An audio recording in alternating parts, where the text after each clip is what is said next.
Ma rencontre avec Israël, c'est avant tout une rencontre intellectuelle, étant donné que c'est un pays d'innovation et que je travaille pour l'enseignement supérieur. Donc, je m'intéresse beaucoup à tout ce qui peut se penser dans les universités israéliennes. Je m'intéresse aussi à leur façon de concevoir et de reconcevoir l'enseignement. Notamment autour des MOOC ou de tout ce qui est les nouvelles façons d'enseigner. Et pour moi, c'est une terre d'innovation au niveau de la formation tout au long de la vie et de la formation des jeunes. Donc, on travaille le mieux possible ensemble. On s'apprend les uns les autres, comme avec d'autres très grosses universités dans le monde. Mais Israël a toute sa place dans le milieu universitaire. Alors, je dois prendre des contacts comme avec d'autres grands universitaires de par le monde. Et je pense que c'est intéressant pour tous les jeunes d'avoir accès à des cours qui peuvent naître aux États-Unis, en Israël, en France. En ce sens, tout ce qui est mis en place par des chercheurs et des professeurs israéliens m'intéresse beaucoup. C'est vraiment une terre d'innovation et je pense que pour tout ce qui est d'aller de l'avant, de découvrir et d'avancer, on peut le faire ensemble, bien évidemment. Donc j'ai eu l'occasion de voir des communications en fait d'universitaires ou de professionnels issus d'universités d'Israël autour des problématiques du big data. Et c'est quelque chose qui m'intéresse à un double titre.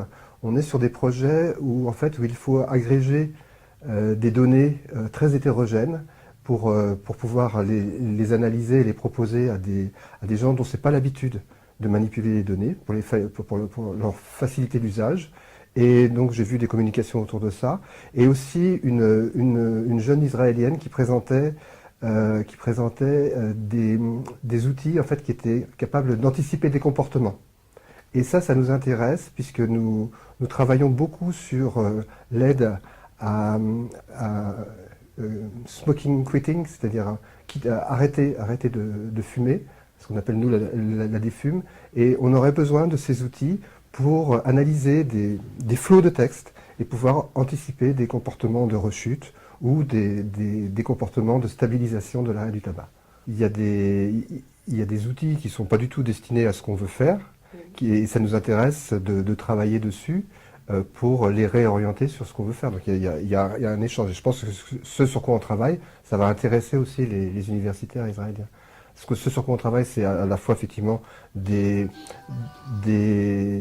outils pour aider les gens à quitter des comportements addictifs. Ça, c'est très important. Donc on a parlé du tabac, mais il y a d'autres comportements addictifs. Et puis il y a aussi des outils pour agréger des données autour des compétences et des activités professionnelles, pour que les gens soient de nouveau acteurs de leur expérience professionnelle et qu'ils soient capables de la valoriser. Nous avons collecté un certain nombre de nomenclatures de données que nous avons mis au service des individus de façon facilitée.